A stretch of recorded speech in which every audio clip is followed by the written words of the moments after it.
मारा कीर्तन में रस बरसाओ, बरसाओ। आओ जी गजानन आओ, मारा कीर्तन में रस बरसाओ, बरसाओ। आओ जी गजानन आओ, रिद्धि सिद्धि ने संग ले आओ,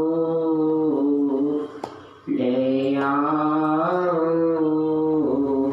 आओ जी गजानन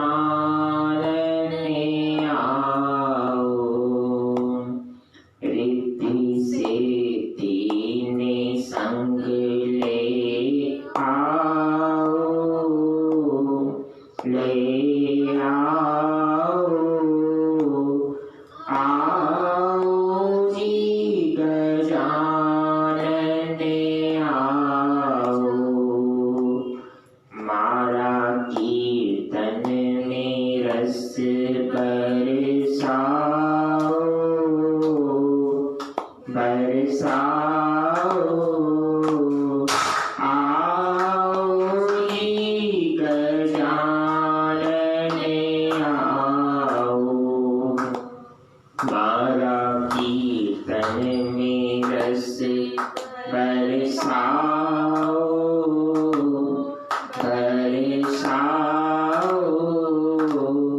आओ जी गजानन आओ, आओ जी गजानन आओ, आओ जी गजानन आओ।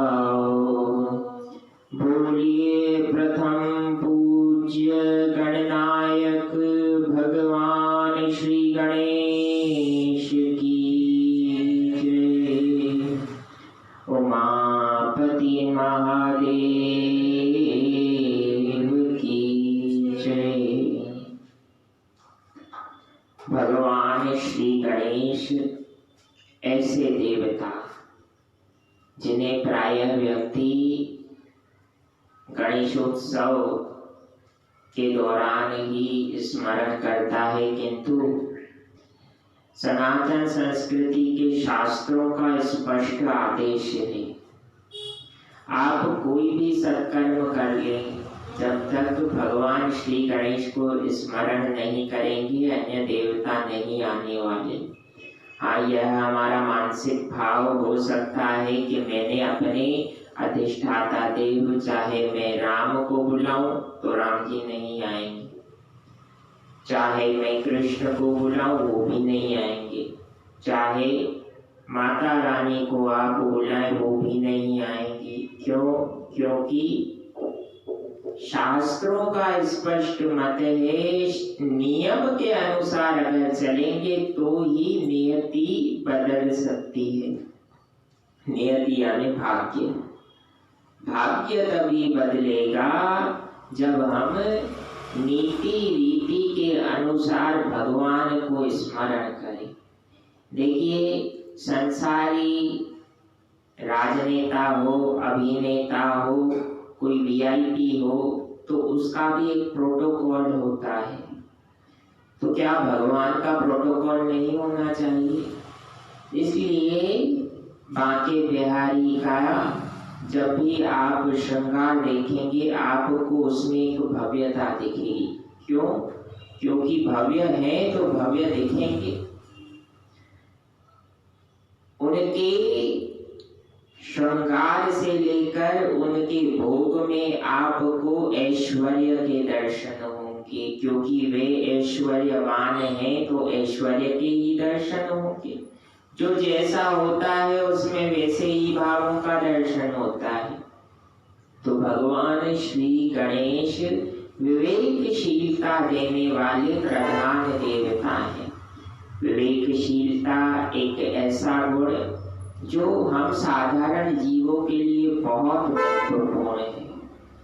हम जीवधारियों का भला तब तक नहीं हो सकता, हम अपने कार्यों को तब तक नहीं कर सकते जब तक हम विवेकशील ना हो, जिसे कॉन्शियसनेस कहते हैं, अर्थात सही गलत का निर्णय करने की समझ,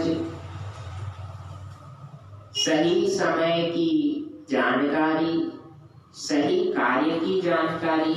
अब सही कार्य की जानकारी होगी तो कोई हमें उल्लू नहीं बना पाएगा, कोई हमें मूर्ख नहीं बना पाएगा। घर का महत्व है, क्योंकि घर से ही नारायण प्रसन्न होते हैं। घर में जब सभी सदस्य मिलकर भगवान को स्मरण करते हैं, भगवान की पूजा करते हैं, तालियां बजाते हैं, तब कई गुना अधिक प्रसन्नता भगवान को, ईश्वर को होती है। आज भगवान श्री गणेश को दुख हुआ है कि उन्होंने जिसे अपने भावों द्वारा उत्पन्न किया, अपना छोटा भाई माना, वह आज उन्हें क्या कहा नहीं मान रहा है। और परिणाम क्या हुआ? शक्ति के साथ युद्ध हुआ और भस्म हो गया। जैसा शुंभ निशुंभ का हाल हुआ, जैसा महिषासुर का हुआ, जैसा तारकासुर का हुआ, जैसा रावण कुंभकर्ण तथा शिशुपाल दंतवक्त्र का हुआ, वैसा ही परिणाम भंडासुर का भी हुआ। भंडासुर का नाश हुआ तो श्री गणेश के आंखों से आंसू आए कि किस पापी को मैंने अपने भावों द्वारा उत्पन्न किया। मेरे तो ऐसे भाव नहीं है, मेरे भक्त भी ऐसे नहीं होते, ये कहां से आ गया?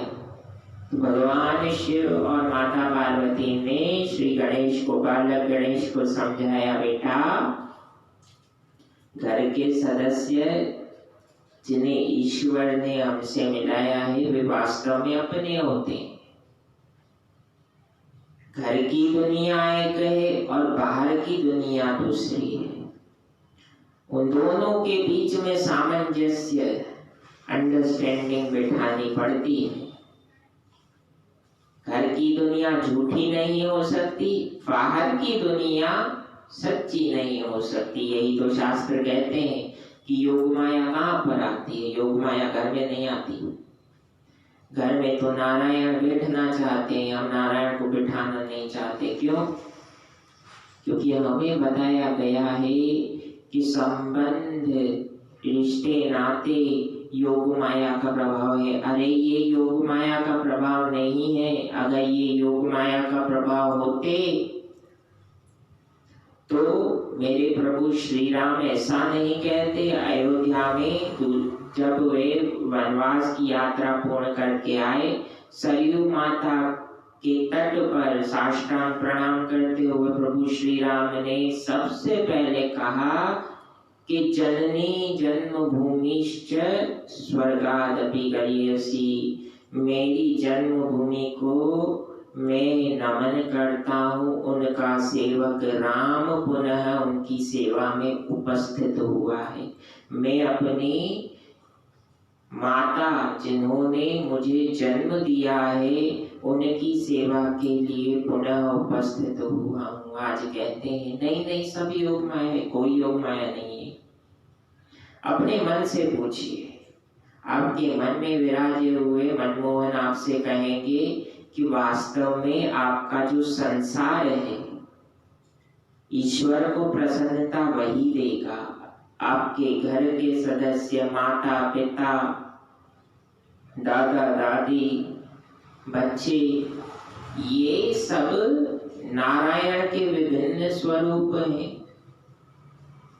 इनमें आपस में फिजूल बातों द्वारा अगर झगड़ा होता भी है तो ज्यादा देर नहीं टिकता। आप देखते भी होंगे कई बातों में बच्चे माता पिता से सहमत नहीं होते, कई बातों में माता पिता सहमत नहीं होते, लेकिन क्या वे अलग अलग रास्ता अपनाते हैं क्या?